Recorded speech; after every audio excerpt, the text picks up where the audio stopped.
মার্কিন president Donald ট্রাম্পের দেওয়া ৪৮ ঘণ্টার আলটিমেটাম জোরালোভাবে প্রত্যাখ্যান করেছে ইরান। তেহরান বলছে এই হুমকি অযৌক্তিক ও ভারসাম্যহীন। হামলা করা হলে যুক্তরাষ্ট্রকে কঠিন পরিণতি ভোগ করতে হবে বলেও সতর্ক করেছে তারা।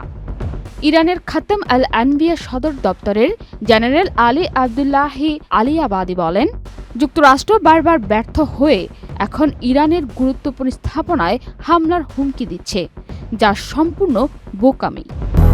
200-র বেশি সার্ভিস ও ফিচারে লেনদেনের সব বিকাশ অ্যাপে সম্ভব। সম্প্রতি ট্রাম্প তার সামাজিক যোগাযোগ মাধ্যম ট্রুথ সোশ্যালে বলেন, ৪৮ ঘণ্টার মধ্যে শান্তি চুক্তি না হলে এবং হরমুজ প্রণালী খুলে না দিলে কঠোর ব্যবস্থা নেওয়া হবে।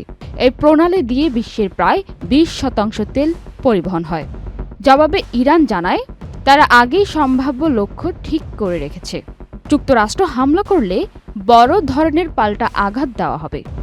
এদিকে বুশেহর পারমাণবিক বিদ্যুৎ কেন্দ্র এলাকায় হামলার পর সেখান থেকে কর্মীদের সরিয়ে নেওয়া হয়েছে। ইরানের পররাষ্ট্রমন্ত্রী সতর্ক করে বলেন, এই স্থাপনায় হামলা চলতে থাকলে তেজস্ক্রিয়তার ঝুঁকি তৈরি হবে, যা আশেপাশের দেশগুলোর জন্য বিপজ্জনক হতে পারে। ফেব্রুয়ারির শেষ দিকে শুরু হওয়া এই সংঘাত এখন ৬ষ্ঠ সপ্তাহে। আলোচনা হওয়ার কথা থাকলেও দুই পক্ষই যুদ্ধের প্রস্তুতি নিচ্ছে। ৬ এপ্রিল আলটিমেটামের সময়সীমা শেষ হওয়ার আগে পরিস্থিতি কোন দিকে যায় সেটা এখন সবার নজরে। পান্না আক্তার, চ্যানেল আই।